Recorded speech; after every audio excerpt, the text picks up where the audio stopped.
Today, on this spooky episode of Bikini Bottom, we're going to be building the Dutchman's pirate ship, the Dutchman's graveyard, and Kelp Forest.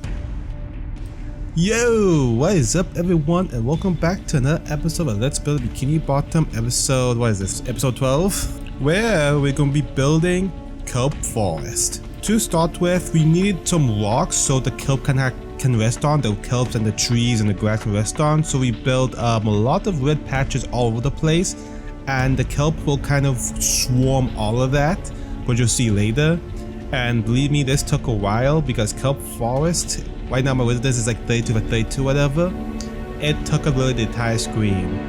Step 2 is to add actual kelp. So first I started doing it by hand because I have no idea how to place all this kelp to fill all this space. So I did it by hand first, see what I can do. And quickly I realized, yeah, this is not going to work. So instead, what I tried to do was I tried to use some red sand and made some tall columns for the taller kelp. And then for the density, I used more of a spread out spheres to cover the ground. And as a result, you get a pretty good kelp forest. And by the way, it took me so long to figure out this method that it was actually quite insane how long it took. But so luckily I always find a acceptable method of doing it, and it actually filled up pretty fast. Of course it could go really fast in this timer lapse, but believe me, it went faster than doing it by hand or doing it any other method that I was thinking of doing it. So first you have the tall kelps go in, which is the tall red sand columns, and then we fill with some brushes. And the reason why I'm making Kelp Forest is to make a great and epic backdrop for the pirate ship and a graveyard. Instead of having the both things just in the middle of nowhere, we decided to get a little nice background. And then after that we replaced all the red sand with some leaves, logs, something to make the kelp forest look actually like Kelp Forest, and I think it turned out pretty well. Now up next we have the Dutchman's graveyard. This is actually never appeared in the actual TV show. This actually appeared in the video game, which I'm not going to mention the name of right now. You can actually get in the comment suggestions below if you want to guess, but this is the place where the Flying Dutchman likes to hang out. So we fill it in some acid pools, which I placed some green concrete below that, and then some water, and then the glass planes, and then some trees sticking out. And then after that, oh, it's dark time now. Oh, you're getting really spooky now. Then some gravestones will come up. And I think the texture for the glass looks a lot better in Optifine/Forge, because you get those weird grid patterns which looks ugly in a lot of these builds, which is unfortunate. But yeah, so it's like glowing pieces of acid in the middle of Kelp Forest. And of course we have JV Jones Locker. Ha ha ha ha ha. Spooky. So if you can go down here, experience JV Jones Locker, a place where the Dutchman threatened to send Mr. Krabs multiple times, so enjoy that. And now we have the Dutchman's ghost pirate ship. And like the last two seasons, I wanted to make this even better. So we're going to try to make this glow in the dark.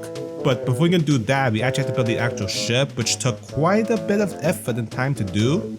But I think it turned out pretty well considering it. So of course I start with the wireframe, make sure I get the shape right, kind of a flat bottom, and then kind of slopes upwards before it gets really straight before it reaches the actual deck. And honestly, I think the shaping worked pretty well. There's not very too many complaints.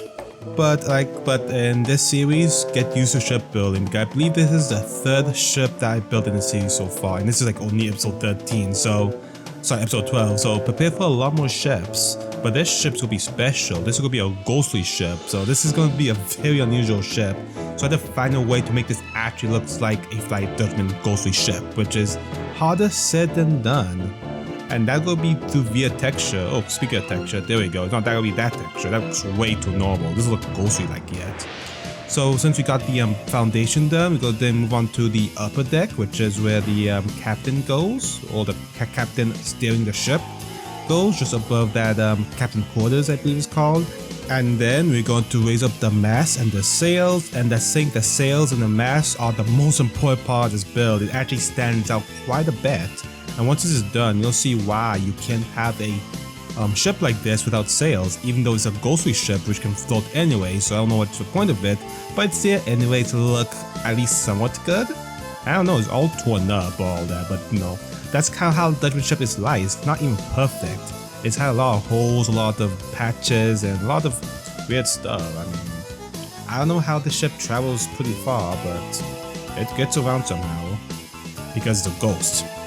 And for our final touches, we'll put some flags on top, and then the netting, which I don't know what it does. I think you can climb it and reach the sails or whatever. I don't know how ships work, but there we go. And that's the very front, the stem, and some more rope. And don't ask me what all this stuff does. I'm not a ship engineer at the slightest. So the back there, that's where the Dutchman likes to hang out, I presume, which is the actual quarters. And that weird thing in the middle there is a steering wheel just behind that fence line. And that's where Patrick or whoever can naturally steer the ship. Go inside, you go building some furniture. That's the Dutchman's furniture, the Dutchman's desk. And next to it is the navigation area where to know where to actually go. Some map making stuff. Inside we have the bunk beds. This is the room that SpongeBob Patrick got locked in. In the room on the right is the perfume department, which will we be visiting after this time-lapse ends. We have some room, there's the loot, and some cannons, interior cannons for fighting up other ships. And here is... what is in here again? I don't even remember the rooms. That's just a lobby, a random lobby, and this is the Dutchman's kitchen when the Dutchman is ready to eat. And that is the Fly of Despair, which is just a zip just floating in the middle of the ship, and Squidward had a nice time of flying it through that. And that will be our secret area for our build. Of course, get some more cannons. The ship will have a total of probably 6 cannons maybe. Some on the bottom, some on the top. But yeah, this is the captain's pirate ship, and of course the last thing we'll be adding is the skull with 2 swords on the sail. And I think this build looks amazing. Now, this is where the true magic happens, making this ship actually glow. So originally I was planning to just put like a glass around it, but instead I kind of tried to make the ship actually light up instead. Because I think the glass will just look kind of ugly and kind of block the ship at the result. So I think this looks a lot better, just let it glow with just some light. And I think it turned out pretty amazing, so I hope you guys like it a lot. And there's a graveyard below. And as we close out, we're going to be building the Fly of Despair, a place where you fall down for a long time, passing by a lot of colors, creatures, and whatever is, I guess, against the wall. We actually don't know, it's just so random.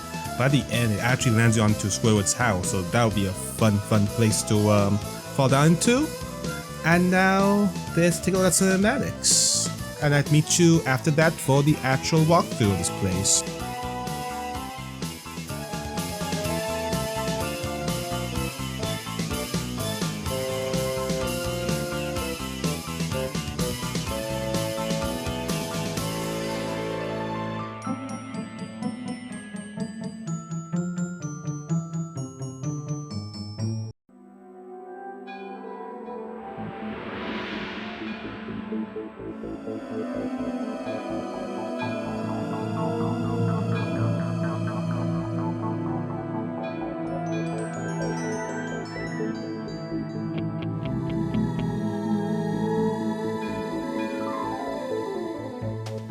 Alrighty, welcome to our Halloween tour. Right now we're looking at rock bottom, but just beyond this huge 9-degree angle, we have Kelp Forest. And this forest took forever to build, and it was simple to do, but hard to figure out, because apparently I was using a basic version of World Edit or whatever. But basically what I had to do was fill this all with sand, like saw the time lapse, and then add like use a replace command to have some green wool, lot of leaves, and some wood. So that's pretty much how I built Kelp Forest. And I built a little path which leads up to the graveyard, which is, where is it? Right through here. For some reason I decided to make the path go outside of Kelp Forest, so I probably will have to change that eventually. But if you go through this very complicated maze here, we eventually go reach Kelp Forest. And of course Kelp Forest was just in the Pirates episode. It was also in a lot of other ones, like when Sandy got lost on purpose. So I lost SpongeBob Patrick on purpose in a truck. and got lost in this very same forest. So yeah, this appeared quite a bit. I think we go here. And yes, this is Kelp Forest. Look at these acid pits. That looks a lot more amazing. Oh no, that's not right. Let me fix this feature because this is ugly. It's supposed to look like that. Yeah, look at that. Pure acid. Let me come and fix that. Give me one moment. There we go. Doesn't that look amazing? We can't have a acid lake without water. That would be insane. And these polished stones are the gravestones. I was thinking of adding the number 1 tomb here as well, but I'll go say that for another graveyard which we'll be building. It will be a lot more simple than this. This is the Dutchman graveyard, so this will all have like ghosts in them. I believe there's actually a empty one here with the actual pit, but I can't find it right now, but it exists. But here is the biggest tomb of all, and this is, I've got to write the sign down. This is JV or Davy Jones' Locker, a place where the Dutchmen go and punish Mr. Krabs. And for some reason we have a bucket of socks. The Flying Dutchman liked its socks, so that's there. I don't know what the Dutchman is so obsessed with, just stinky socks. Maybe they're so some type of ghostness or something like that. So right above this we have the ship, the actual ghost ship, which is accessed through this really tall ladder. So before you actually go up, let's actually take a little flyby because I love forget to do that. That's a graveyard. You see a lot of Kelp Forest. You see Rock Bottom down there. And honestly, this is probably I think it turned out pretty good. I think there's a few things I can improve, but for what we have now, I think this turned out really good. Having a glowing ship without having like a actual glass case surrounding the ship, which like I said was my original idea. I left some iron there, which was actually a mistake, but it blends in well enough, so I'm going to ignore it for now. Alright, let's go onto the deck. We forgot to add the plank of shame as well. The what's it called? The plank. So we're going to add it right now. That's it. That's the plank. So if you fall down here, you're going to well land to the acid and probably won't end so well. So we have a lot of stuff going on. If you know ships very well, we have the mast, we have the nest, or crow's nest I believe it's called. And this is just a lookout where you can just view what's going on. It has a flag. So going down here, we have a really cool Easter egg right here, which is the Fly of Despair, which we'll be doing at the end because this will take us far away from the Dutchman ship. It's one of those the Dutchman's weirdness about running a ghost ship. These are cannons. I didn't add cannonballs this time because I didn't want the thing to float in the mid and whatever and destroy everything. So it's just a fake cannon, I guess. Yeah, ghost cannon. There we go. It just goes with everything. So unless you're a ghost, you probably don't have to worry about a ghost cannonball. Let's hope at least. There's the front deck, top deck, and this is the steering wheel, which can steer the ship somehow. And one interesting feature, you probably picked up on this, I made the ship in motion, so the sails actually is right now flying with the wind. It's steady, even though the anchor's not down, but it's steady, but it does have that little detail in it, which I think makes the build look more lively. And it's the owner's place right here, which is where the Dutchman spends most of his time. There's his favorite sock, which he loves so much. There's the map. And now let's get downstairs. This leads to the breakfast place, which we'll get to. Going downstairs, we have this little war area where you can load the cannons, store your ammunition, and this is the Dutchman's booty. This is, if you touch this booty, don't expect to ever leave this ship again. So don't touch that booty.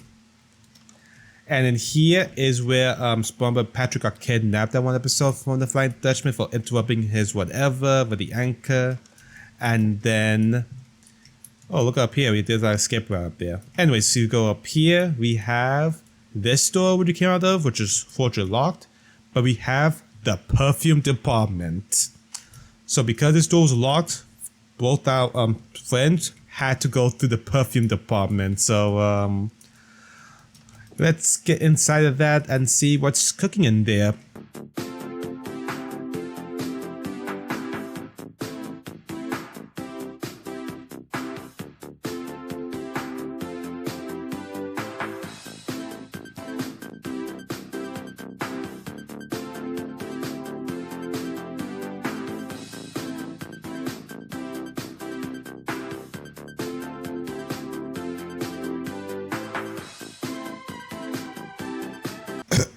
Well, that place was awful. I hope I'm not going there again. No wonder our friends had to kind of rush through that place. And it was worth it in order to get off the ship, because the Flying Dutchman was just in there looking at his pretty sock. Well, technically upstairs, but in this case in here, this is actually the Dutchman's kitchen where they ate the, well, we better not say, he ate something. He ate a yellow, a pink, and a squid. That's all I can say about that inside the room. But yeah, and this pretty much does it for the Flying Dutchman's pirate ship. Hold the phone, I forgot to show you something. I forgot to go down the Fly of Despair. So let's take a look what's inside this weird looking zipper. Whoa! What is this? Holy crap! Oh. Yes, this is the Fly of Despair, a place filled with random stuff, random creatures, paintings, all this random whatever stuff, all in the orange background. So no wonder Squid was so terrified for falling for 3 minutes inside this place. And this thing should be much taller, but they don't have 3 minutes of time, so that's why it's this short, even though it's not short at all. And when we push this, we end up on top of Squidward's residence. So yeah, don't know what just happened there, but that's the Fly of Despair. So I hope you all enjoyed this episode, because this is the scariest thing I can think of building that people would actually recognize. So I really hope you all enjoy. So if you like it, please like. If you hate it, you know what to do. But if you really enjoy it, please consider leaving a subscribe. And I will catch you in the next one, which will be building something else. We have no critical build after this. So see you all. Have a great day. And bye-bye.